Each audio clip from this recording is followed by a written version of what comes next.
ఇవాళ సీఎం రేవంత్ రెడ్డితో సిపిఎం నేతలు భేటీ అయ్యారు. సీఎం నివాసంలో జరిగిన ఈ భేటీలో సిపిఎం రాష్ట్ర కార్యదర్శి తమ్మినేని వీరభద్రం, జోలకంటి రంగారెడ్డి, చెరుపల్లి సీతారాములు వీరయ్య, మండవ వెంకటేశ్వర్లు పాల్గొన్నారు.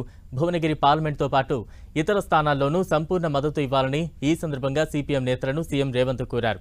తాము మరికొన్ని రాజకీయ ప్రతిపాదనలను వారి ముందు పెట్టామన్నారు. బీజేపీని ఓడించేందుకు కాంగ్రెస్కు సిపిఎం నేతలు సంపూర్ణ మద్దతు ఇచ్చేందుకు అంగీకరించారని సీఎం రేవంత్ చెప్పారు. 1-2 విషయాల్లో సందిగ్ధత ఉన్న అధిష్టానంతో చర్చించి రేపటిలోగా ఏకాభిప్రాయానికి వస్తామన్నారు. సిపిఎం సహకారంతో భవిష్యత్తులో ముందుకు వెళతామని, ఈ కలయిక రాష్ట్రంలో కాంగ్రెస్ గెలుపునకు పనిచేస్తుందని భావిస్తోందని సీఎం రేవంత్ చెప్పారు.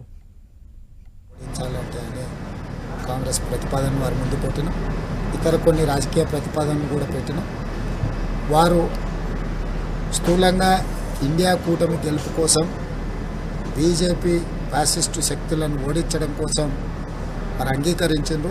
స్థానికంగా కొన్ని ప్రత్యేకమైన పరిస్థితుల వల్ల కొన్ని అంశాలలో భిన్నాభిప్రాయాలు ఉన్నా మేము రాబోయే ఎన్నికల్లో కలిసికట్టుగా రాష్ట్రం నలుమూలల నాయకులము, కార్యకర్తలము, ప్రజలందరినీ కూడా సమన్వయం చేసుకొని బీజేపీని ఓడించడానికి అన్ని రకాలుగా కలిసి ముందుకు వెళ్ళాలని నిర్ణయం తీసుకున్నాం.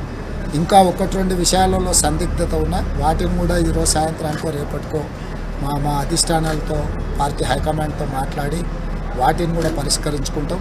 ఏదేమైనా ఒక మంచి వాతావరణంలో ఈ చర్చలు జరగడం రాష్ట్ర ప్రయోజనాల దృష్ట్యా ఒక మంచి పరిణామం.